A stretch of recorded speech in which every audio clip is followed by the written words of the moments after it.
जब मुसलमान आपसे कहते हैं कि वे यहाँ कब्जा करने आए हैं, तो यह कोई बढ़ा चढ़ाकर कही गई बात नहीं है।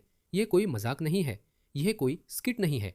यह वैसा कुछ भी नहीं है जैसा वामपंथी आपको बताएंगे। वे इस बारे में गंभीर हैं। जरा सुनिए।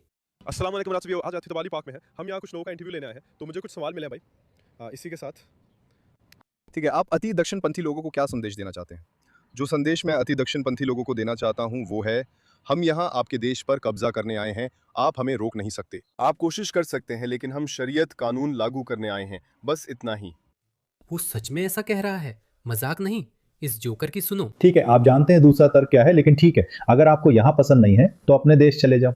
हम ऐसा क्यों करें जब हमारे पूर्वजों ने द्वितीय विश्व युद्ध के बाद देश के पुनर्निर्माण में अहम भूमिका निभाई थी और दादाओं ने फैक्ट्रियों में 20-20 घंटे काम किया था। हमारे दादाओं ने यहाँ कारोबार शुरू किया और आपको वो शानदार करी दी जो अब राष्ट्रीय व्यंजन है।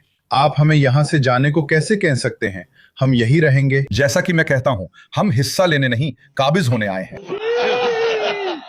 वे खुश है ना? जब वे ऐसा कहते हैं तो मत सोचिए कि वे बढ़ा चढ़ाकर या मजाक कर रहे हैं। वे सच में इस बात पर विश्वास करते हैं क्योंकि उन्होंने यूके में पीढ़ियों से रीढ़हीन नेताओं को देखा है। हम फिर वही कर रहे हैं, बस थोड़ा फर्क है। हमारे पास अभी उस अंजाम से बचने के लिए कुछ समय और गुंजाइश है, लेकिन ऑस्ट्रेलिया में ये हो रहा है। इस वीडियो का मकसद यही है। जैसा कि आप जानते हैं, एंथनी एल्बनीज़ी ऑस्ट्रेलिया के सबसे खराब प्रधानमंत्री है, वो भी सबसे खराब समय में, और हमें उन्हें 2 साल और झेलना है। और मैं गारंटी देता हूं, वो ऑस्ट्रेलिया को बर्बाद कर देंगे। अगर आपको लगता है कि हालात बुरे हैं, तो ये और भी ज़्यादा खराब होने वाले हैं।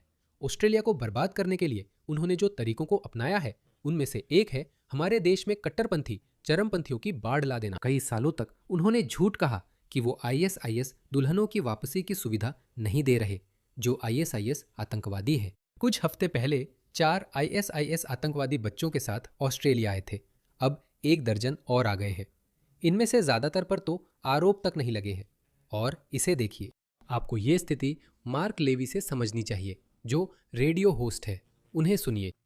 मैंने आपको बताया था कि मैं अब इस मुद्दे पर और ज्यादा घुमा फिराकर बात नहीं करूंगा, तो मैं प्रधानमंत्री से यही कहना चाहूंगा। ऑस्ट्रेलियाई लोगों का सब्र अब खत्म हो गया है कि उनकी सुरक्षा को पॉलिटिकल करेक्टनेस के आगे दूसरे दर्जे पर रखा जा रहा है। कल रात सिडनी और मेलबर्न एयरपोर्ट्स पर जो हुआ, वो सिर्फ राष्ट्रीय सुरक्षा की नाकामी नहीं, बल्कि मजाक था। मैं स्तब्ध हूं, गुस्से में और घिन महसूस कर रहा हूं। कल रात आईसिस से जुड़ी कोई महिला गिरफ्तार नहीं हुई।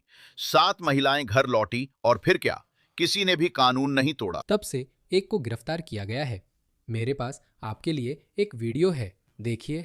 अगर आप सोचते हैं कि ये लोग बदल गए हैं, तो शमीमा बेगम ने सिर्फ बुर्का उतारा है और कह रही है कि मैं और पश्चिमी बन रही हूँ। कृपया मुझे अंदर आने दें। यह धोखा है। कम से कम ये तो है कि ब्रिटेन ने ऑस्ट्रेलिया से ज़्यादा हिम्मत दिखाई है। हम सचमुच इन जिहादियों को ला रहे हैं, जो अब भी जिहादी जैसे ही दिखते हैं, और उनमें जरा भी बदलाव नहीं आया है। वे ऑस्ट्रेलिया सिर्फ इसलिए लौटे क्योंकि सीरिया के शरणार्थी शिविर में जीवन असहनीय हो गया था। उन्होंने उसी देश लौटने का फैसला किया जिससे वे नफरत करते हैं। मेरे पास और भी है। मैं हैरान हूं, इन आतंक समर्थकों को पिछले दरवाजे से लाया गया। वे इंटरनेशनल टर्मिनल से नहीं आए। नहीं, उनके साथ शाही परिवार या सेलिब्रिटी जैसा व्यवहार हुआ। मैं ये जानने की मांग कर रहा हूं कि उन्हें खास दायु क्यों दिया गया। अगर बाकी सभी यात्री इमिग्रेशन, कस्टम्स और फिर आगमन हॉल से होकर गुजरता है, तो इन आतंक समर्थकों को आम लोगों से दूर क्यों ले जाया गया? उन्हें उन 3 महिलाओं की तरह गिरफ्तार क्यों नहीं किया गया जिन पर मानवता के खिलाफ अपराध सहित गंभीर आरोप हैं? जवाबदेही कहां है? मौत के पंथ में शामिल होने के क्या परिणाम हैं? ये बहुत गलत है और इसके लिए कौन जिम्मेदार है?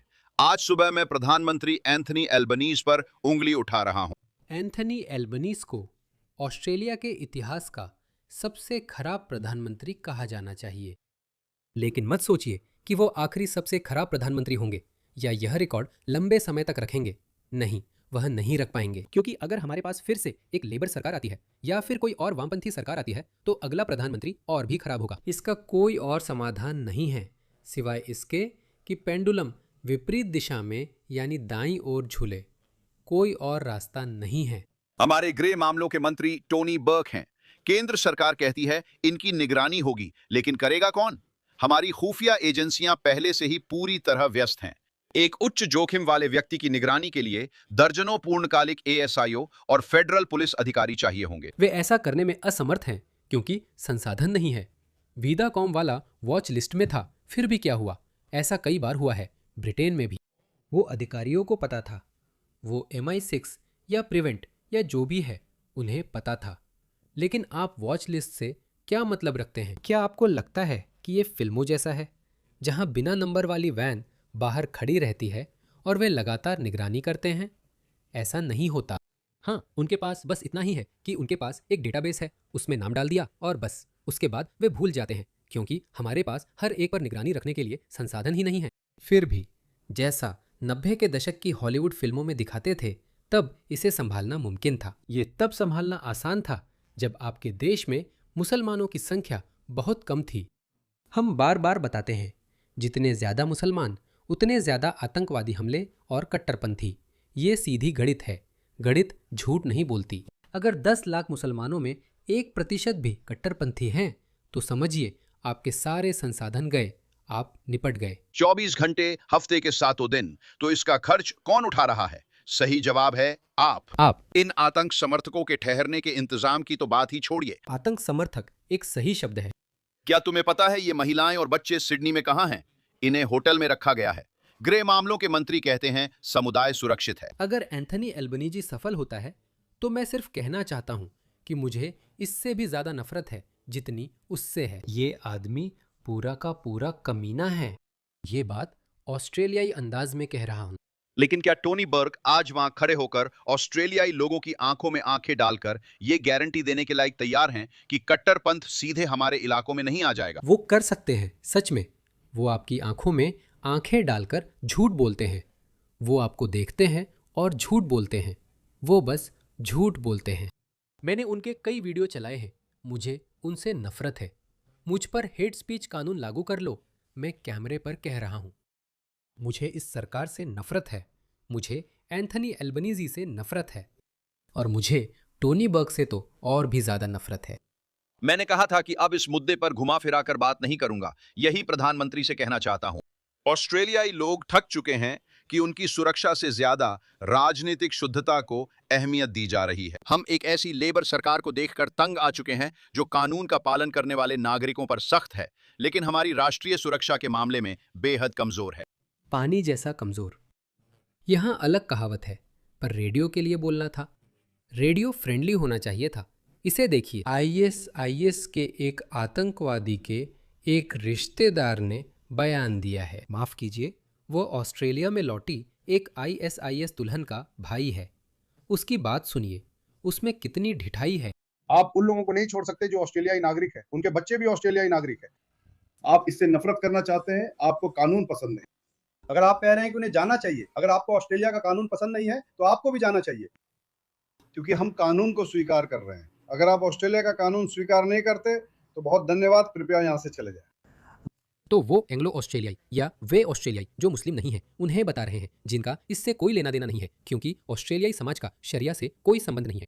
हाँ, स्वदेशी रूप से हमारा इस्लाम, इस्लामवाद या शरिया से कोई ऐतिहासिक या सांस्कृतिक संबंध नहीं है। तो यह स्वाभाविक ही है कि ऑस्ट्रेलियाई मुख्य धारा के ऑस्ट्रेलियाई समाज को शरिया से घृणा हो। यह स्वाभाविक है, लेकिन वो ऑस्ट्रेलियाइयों के भारी बहुमत से कह रहा है, अगर आप इन लोगों के आने से खुश नहीं हैं तो आप चले जाएं। इसी कारण मैंने आपको वो वीडियो पहले दिखाए थे। हाँ, ये लोग पागल हैं। नहीं मेरे मुस्लिम भाई, हमारे पास बेहतर समाधान है। हम देश के कानून बदलेंगे, क्योंकि संख्या बल अभी भी हमारे पक्ष है। हमें इन लोगों को जागरूक करना है और ज़्यादा सक्रिय होना होगा। हमें तुम्हारे धर्म और तुम्हारी विचारधारा का असली चेहरा दिखाना होगा। हमें ऑस्ट्रेलिया की जनता के बीच थोड़ी और शक्ति, जोश और आक्रामकता के साथ यह करना होगा और ऑस्ट्रेलियाई समाज को राजनीतिक दृष्टि से दाईं ओर ले जाना होगा। बस यही हमें करना है। यही होने वाला है, यही वजह है अब वो इस बारे में बात कर रहा है कि हम कानून का सम्मान करते हैं। ये लोग कानून का इसी तरह सम्मान करते हैं। इसे सुनिए, जब इनमें से एक आईसिस दुल्हन ऑस्ट्रेलिया आई तो उन्होंने ऑस्ट्रेलिया में कदम रखा। सुनिए, देखिए। बहुत बढ़िया। ओह ओए तो ये कट्टर आक्रामक मुस्लिम ने एक पत्रकार पर हमला कर दिया जो बस अपना काम कर रहा था। फिर से, इन लोगों के सांस्कृतिक मूल्य अलग हैं। आपने पिछले आदमी को सुना, हम कानून का सम्मान करते हैं, लेकिन वे नहीं करते। वे कानून का सम्मान नहीं करते, वे कानून से नफरत करते हैं। हाँ, उसके लिए ये कहना आसान है जैसे कि उनके पास कोई विकल्प है। उन्होंने साफ तौर पर यह फैसला किया कि अगर हम ऑस्ट्रेलिया जाएंगे तो हमें इन सभी कानूनी प्रक्रियाओं से गुजरना पड़ेगा। तो आसिया, आयशा, जो भी उसका नाम है, ऑस्ट्रेलिया आ जाती है क्योंकि ये सीरिया के एक शरणार्थी शिविर में सड़ने से बेहतर है। तो यही वजह है, ये सब सिर्फ उनके लिए सुविधाजनक है। वे कानून का बिल्कुल भी सम्मान नहीं करते। वे ऑस्ट्रेलिया से प्यार नहीं करते। वे ऑस्ट्रेलिया से नफरत करते हैं। वे ऑस्ट्रेलिया की हर चीज से नफरत करते हैं। वे ऑस्ट्रेलिया इसलिए नहीं छोड़ते क्योंकि यह एक कल्याणकारी राज्य है। इनमें से ज्यादातर लोग काम भी नहीं करते सेंट्रलिंक की वजह से। भगवान सेंट्रलिंक का भला करे। मैं मेलबर्न एयरपोर्ट पर हूँ और 2 कथित ISIS दुल्हनों व उनके बच्चों की वापसी का इंतजार कर रहे थे। मैं यहाँ इस दरवाजे के सामने खड़ी हूँ क्योंकि जब मीडिया एयरपोर्ट के अंदर इंतजार कर रही थी तो उन्हें चुपचाप शायद एयरपोर्ट सुरक्षा द्वारा इस साइड से बाहर निकाला गया है। तो वो हैं। वे कानून का सम्मान करते हैं, ठीक है? वे नहीं करते। वे कानून से नफरत करते हैं। वे ऑस्ट्रेलिया से नफरत करते हैं। और ये पहली बार नहीं हुआ। याद है जब ISIS दुल्हनें पहली बार ऑस्ट्रेलिया आई थी? इस आदमी को देखो, वे औरतों से नफरत करते हैं। वे औरतों से नफरत करते हैं। इस जिहादी जैसे जोकर को देखो। हे भगवान, चलो अब सौंदर्य का स्तर गिरा देते हैं। तुमने इसे और ऊंचा क्यों नहीं किया? तुमने ISIS आतंकी से शादी क्यों की? सुनो, उसका चेहरा देखो। सुनो, उसे सुनो, उसके चेहरे को देखो। बच्चे क्यों चुप क्यों नहीं रहते? तो बच्चेलन है। और इसे बढ़ावा कौन दे रहा है? एंथनी एल्बनीज, ऑस्ट्रेलिया के सबसे खराब प्रधानमंत्री। तो मार्क लेवी ने जो कहा उसके विपरीत तब से इन आइसिस आतंकवादियों में से एक को गिरफ्तार किया गया है। लेकिन उसे देखो, उसकी शक्ल देखो, देखो वो कैसी दिखती है। क्या आपको लगता है वो सुधरी है? वे तो सुधरे भी नहीं हैं। इसीलिए मैंने कहा कि कम से कम शमीमा बेगम तो दिखावा कर रही है कि वो सुधर गई है, और वो दिखाने की कोशिश कर रही है कि उसने नकाब छोड़ दिया है। इसे देखो। हे भगवान, ये ISIS है। वह अभी भी ISIS है। ये ढोल अभी भी ISIS है। हम क्या कर रहे हैं? हमें ये क्यों करना पड़ रहा है? उन्हें कानून में एक खामी मिल गई। उन्होंने ऑस्ट्रेलियाई कानून का फायदा उठाने का उपाय खोज लिया है। इसी वजह से वे जो कर रहे हैं वो कर रहे हैं, और आप और हम सब मिलकर हम इसे संभव बना रहे हैं। आप जानते हैं, हम एक लोकतंत्र हैं, तो हम अपने हाथ झाड़कर ये नहीं कह सकते कि अरे जानते हो क्या, मैंने कोशिश की थी, हमारे पास कुछ नहीं है। हम सब मिलकर ऑस्ट्रेलिया है। हम एक लोकतंत्र है। ये सब हमारी ही निगरानी में हो रहा है। ये अपने आप खत्म नहीं होने वाला। हम इन बर्बर संस्कृतियों से आए बर्बर लोगों को ला रहे हैं जो ऑस्ट्रेलिया से नफरत करते हैं। सेंट्रलिंक उसके बच्चों को या उसके परिवार को पैसे देगा। हम एक पूरी पीढ़ी को भला कर रहे हैं जो हमसे नफरत करती है, जो ऑस्ट्रेलिया से नफरत करती है, जो पश्चिमी सभ्यता से नफरत करती है, जो पश्चिम से नफरत करती है। वे ऑस्ट्रेलिया को अमेरिका की कठपुतली मानते हैं जो मुस्लिम देशों पर बमबारी करता है। मैंने तुम्हें उस इंग्लैंड वाले का वीडियो दिखाया था जो कह रहा था हमने ये देश बनाया है। नहीं, तुमने नहीं बनाया। 1950 के दशक में पाकिस्तानी या मुस्लिम यूके आबादी का 1% से भी कम थे। फिर भी वे कहते हैं कि उन्होंने यूके को बनाया, जो सही नहीं है। लेकिन उन्हें अपनी मौजूदगी को सही ठहराने के लिए ये कहानियां बनानी पड़ती हैं। जैसा मैंने कहा, वे आपकी विनम्रता का फायदा उठा रहे हैं, क्योंकि ज्यादातर ऑस्ट्रेलियाई और ब्रिटिश लोग विनम्र होते हैं, लेकिन अब ऐसा नहीं है। इसी वजह से लोग अप्रवासन के प्रति और भी कठोर रवैया अपना रहे हैं, और ऐसा होने वाला है। ये जरूर होगा। मुझे उम्मीद है कि इसमें 1 दशक न लगे। मुझे उम्मीद है कि ऑस्ट्रेलिया को इसमें 10 साल न लगे, क्योंकि अगर हमें इस देश की दिशा बदलने में 10 साल लग गए तो हालात बहुत ज़्यादा खराब हो जाएंगे। बहुत सारे लोग चोटिल होंगे, लोगों को डराया और उकसाया जाएगा, मुसलमान अपनी हरकतें करेंगे, आतंकी हमले होंगे और यहूदी विरोधी घटनाएं होंगी। वे सड़कें जाम कर परेशान करेंगे, वे चर्चों को मस्जिदों में बदल देंगे। मुझे इसे अपनी भविष्यवाणियों में बताना चाहिए था। आप चर्चों के खिलाफ और भी ज़्यादा आगजनी देखेंगे। आप देखेंगे, ये मेरी भविष्यवाणी नंबर 11 है। आप देखेंगे कि चर्चों में, अलग अलग चर्चों में आग लग रही है। आप यह ज़रूर देखेंगे। जहाँ भी मुस्लिम आबादी बढ़ती है, किसी कारणवश अन्य धर्मों के धार्मिक स्थल या पूजा स्थल किसी न किसी तरह से जलने लगते हैं।